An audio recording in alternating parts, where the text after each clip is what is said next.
day, my dear learners in English. I am Teacher Ivy, your English teacher for grade 6. Today, we'll be discussing your first lesson in your module, which is real images and make-believe images.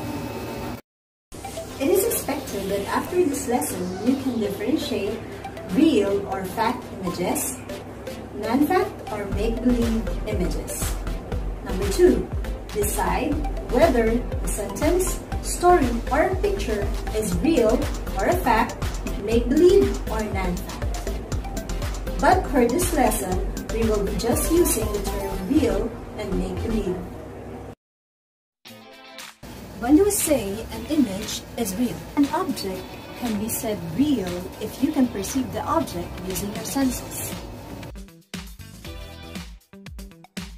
See the beautiful nature and smell this fragrant flower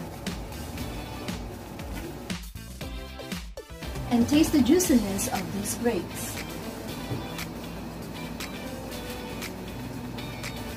Tastes good. Real objects does exist. You can see it, smell, touch, or even taste. It actually exists.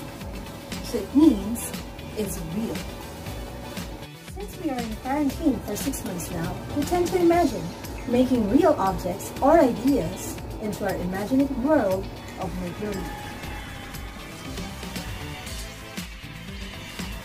Have you imagined you're in a place of fairies?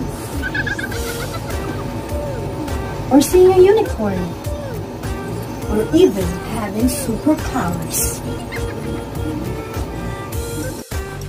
All of these objects or ideas are just make-believe. It means it's not real and it's not going to happen. After knowing the real and make-believe images, we are now ready to read a story wherein we will identify the sentences that is real or make-believe. The title of the story is Goldilocks and the Three Bears. Everybody, please listen to the story. Once upon a time, there were 3 bears who lived in a house in the forest. There was a great big father bear, a middle-sized mother bear, and a tiny baby bear. One morning, their breakfast porridge was too hot to eat, so they decided to go for a walk in the forest. While they were out, a little girl called Goldilocks came through the trees and found their house. She knocked on the door, and as there was no answer, she pushed it open and went inside. In front of her was a table with 3 chairs, 1 large chair, 1 middle-sized chair, and 1 small chair. On the table were 3 bowls of porridge, 1 large bowl, 1 middle-sized bowl, and 1 small bowl, and 3 spoons. Goldilocks was so hungry, and the porridge looked good, so she sat on the great big chair, picked up the large spoon, and tried some of the porridge from the big bowl. But the chair was very big and very hard. The spoon was heavy, and the porridge was too hot. Goldilocks jumped off quickly and went over to the middle-sized chair, but this chair was far too soft. When she tried the porridge from the middle-sized bowl, it was too cold. So she went over to the little chair and picked up the smallest spoon and tried some of the porridge from the tiny bowl. This time it was neither too hot nor too cold. It was just right, and so delicious that she ate it all up. But she was too heavy for the little chair, and it broke in pieces under her weight. Next, Goldilocks went upstairs, where she found 3 beds.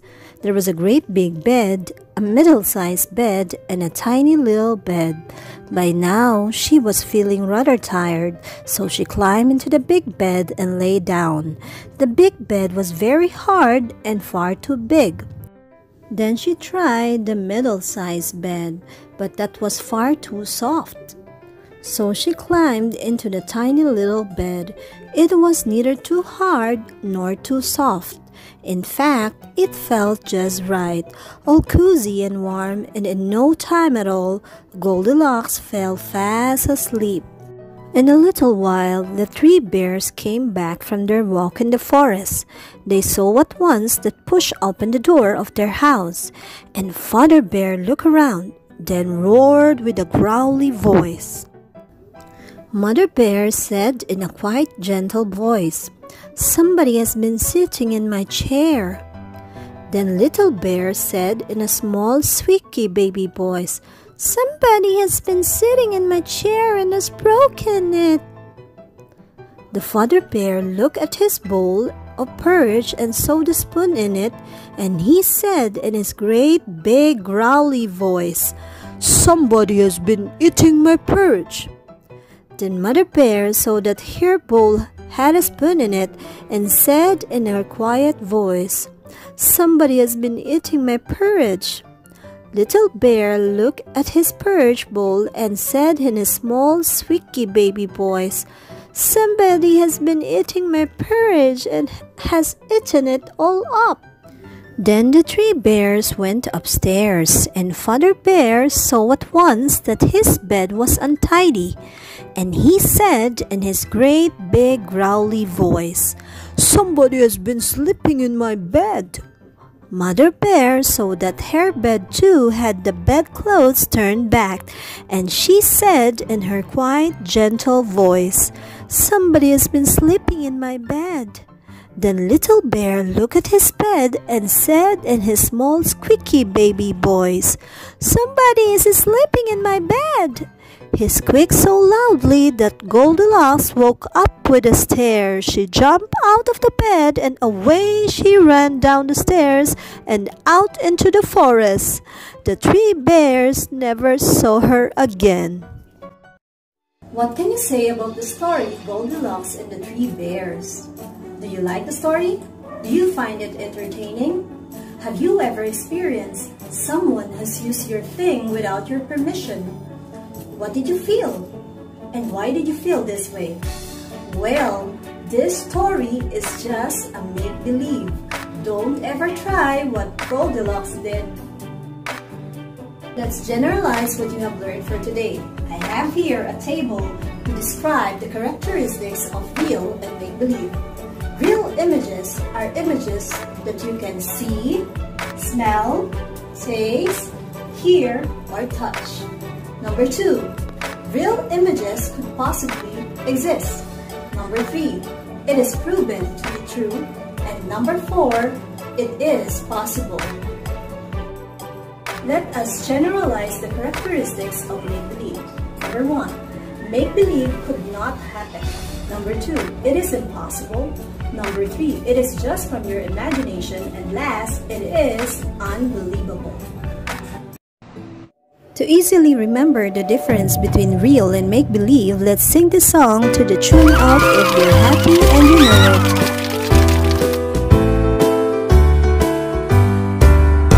If you see it with your eyes, it is real. If you touch it with your hand, it is real. If you taste it, smell and hear it, and you actually do exist, if it's possible and true, then it is real. Imagining your affair is make-believe. Flying with a unicorn is make-believe. Those that only happen just from your imagination. If impossible, not true, it's make-believe. If you see it with your eyes, it is real. If you touch it with your hands, it is real. If you taste it, smell and hear it, and it actually do exist, if it's possible and true, then it is real. Imagining your affair is make-believe. Flying with a unicorn is make-believe. Those that only happen just from your imagination. If impossible, not true, it's make-believe. If you're happy learning real, clap your hands. If you know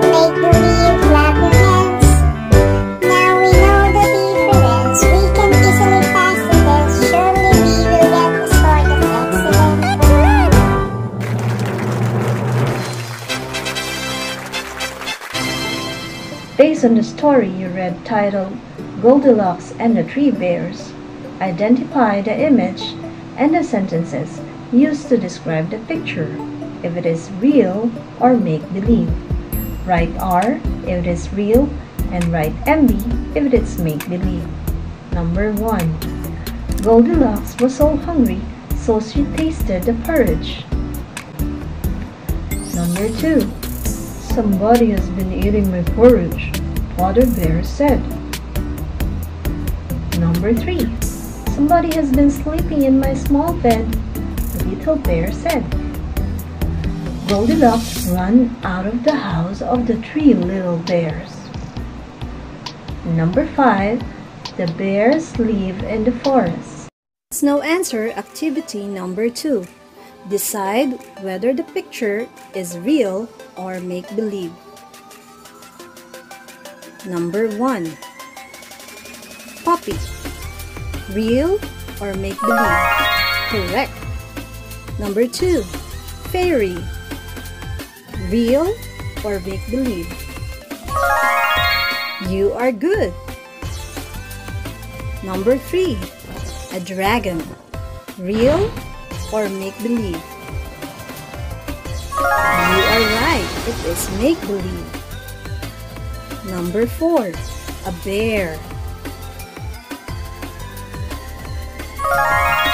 Good job. It is real. Number 5.